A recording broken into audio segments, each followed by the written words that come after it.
What is going on, everyone? Long time no talk. Trust the buzz here if you're new to the channel. I make sure all the Hornets content, so if that interests you, make sure you go ahead and hit that subscribe button down below. And if you cannot tell by the thumbnail title of this video, you could tell that we unfortunately ended up with the fourth overall pick in the 2025 NBA draft. It's frustrating because we keep tanking, and this is kind of what we get for it. We don't really get to where, the overall prize, the number one pick. There are some definite players I still would take it for. I'm obviously open to trades, whether up or down. It actually doesn't matter to me. So it's not end all be all.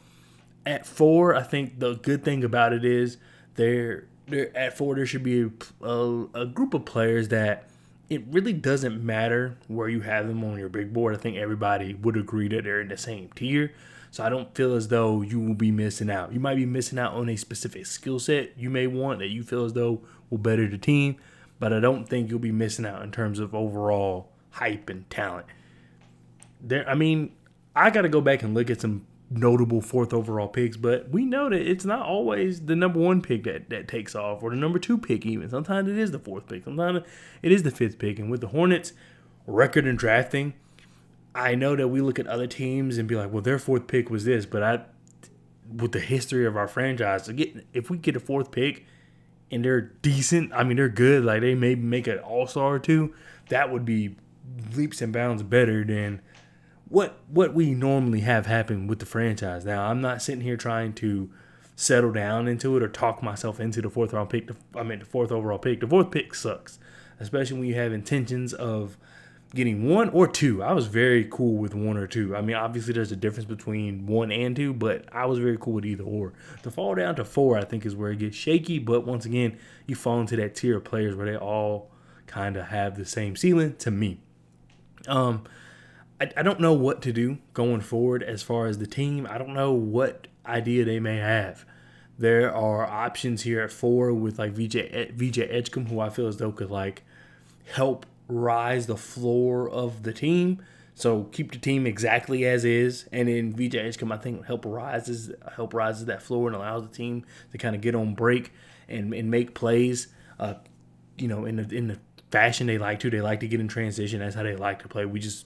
Obviously, with guys like Damian Ball, we weren't able to do that. So that sucks. But I think that having these list of players, these group of players, I think it can help. But then you could also maybe try to hit a home run with Trey Johnson, where he may not have all the tools right now. As far as, well, I wouldn't say the tools, because he had like a 6'11", almost 6'11" wingspan today at the draft combine. He may not show all the signs of he's going to be this well-rounded player, but one thing will translate to the next level is his ability to score. So you just got to see like what else will go with that. So it just depends on what you want. Do you want the guy with the high upside where his scoring ability is already fantastic? If he can get his defense up, he's going to be a real problem. Or you get the guy like VJ Edgecombe, and there's other names, Concanipple, Malawach, if you're really looking for a center, Derek Queen. Like, these are other guys that kind of fall in this range. But you get VJ Edgecombe, who I think right now has a really good floor and fits very well with the team. It's just that you may wonder what his ceiling exactly looks like, as opposed to Trey Johnson. There's almost all-star potential there if you really gets down to defense, and everyone at Texas has talked about how much of a hard worker he is, so maybe that's something he will work on at the next level and then go from there. And VJ Edgecombe has a lot of the same things said about him, that he's a hard worker, that he plays hard, so maybe he can be the next level. But I think you just see it more with Trey Johnson, because that offensive firepower is ridiculous. He's in every definition of the word of a flamethrower. That's what Trey Johnson is, as opposed to VJ Edgecombe. I think it's more of a well-rounded game. Not complete by any means. He definitely has some things that he needs to work on. Three-point shooting would be one. His ability to score in the half court, like things like that. But overall, you can see what kind of player you can be. It's just a matter of what you want. I think this does open up the door for LaMelo conversations, because it felt as though the whole plan was surrounded around this draft and getting Cooper Flag, and that did not happen.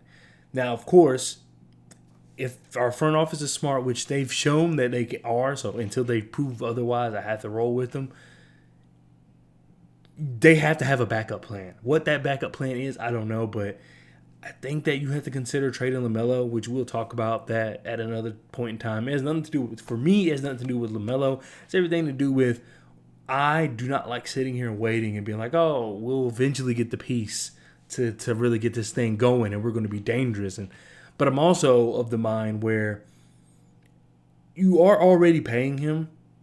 Why not keep him and then try to build that team around him? But as a team that is obviously trying to build through the draft, I just don't know how much time you have to wait. So I would definitely like to hear your thoughts on that. But I'm not sold on Trey Johnson or VJ Edgecombe or Concanipple or Derek Queen or Jeremiah Fears. Like, I'm not sold on any of those guys right now. This is just like a first reaction. And to be honest, it sucks. It feels like it's rigged. You hate to see a team that obviously needs the help and we can't get it. We have to help ourselves. I mean, that's ultimately what it comes down to. And that's a lot harder because you have to rely on the organization making the right decisions. They have not done so in the past. I think that this front office isn't taking the right step, but it's one of those things where you're inheriting what the other front office did, and I think they were very adamant about that when they first came in. Was, we know the history of the Hornets and we think there's something here.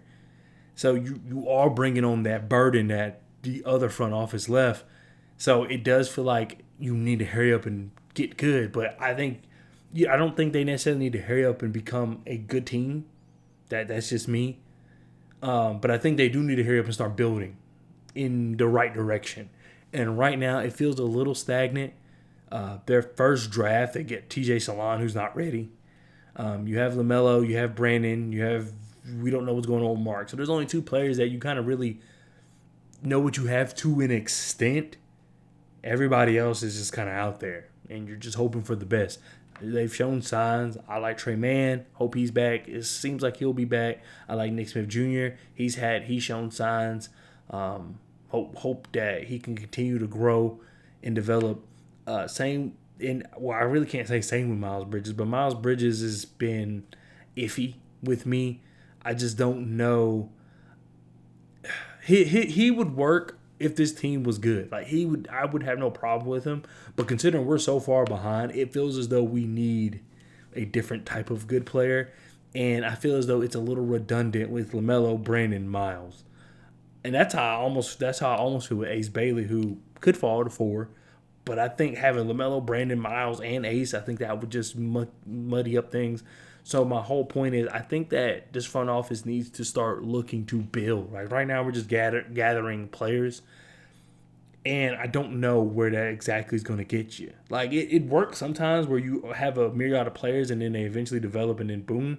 But I think that what usually happens in that situation is that the players you are paying for salary cap purposes are players who are just adding, just here to fill in gaps, here to be veterans, on court playing veterans, but veterans nonetheless.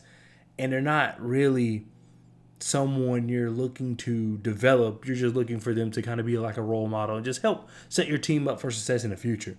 Right now, the players we're playing are our players, if that makes any sense. We're paying LaMelo. He's being paid right now. Good money. And we're nowhere near being good. Miles Bridges, getting paid good money. We're nowhere near being good. Grant Williams is getting paid. It's soon going to be time for Mark Williams to get paid, which as right now, he's still on the team. Josh Green is getting paid. So, we're paying. Okogie's getting paid a little bit. We're just in the middle of paying all these guys and really don't have a path or anything to show for it. East is weak. That always will keep the door open, in my opinion, until proven otherwise. As long as the East is weak, we have a chance. But I just don't see it. I would love to hear your thoughts down in the comment section below. I don't even know how much I even have left to give with this team. My interests are just going to other places right now, and that's why I haven't been uploading. But I don't know. We'll see. I just felt like this was very important to talk about. I don't want to speak too definitive right now, even though I have some definitive thoughts in my head. But once again, let me know what you think down in the comment section below. And I'll talk to you guys next time. Peace.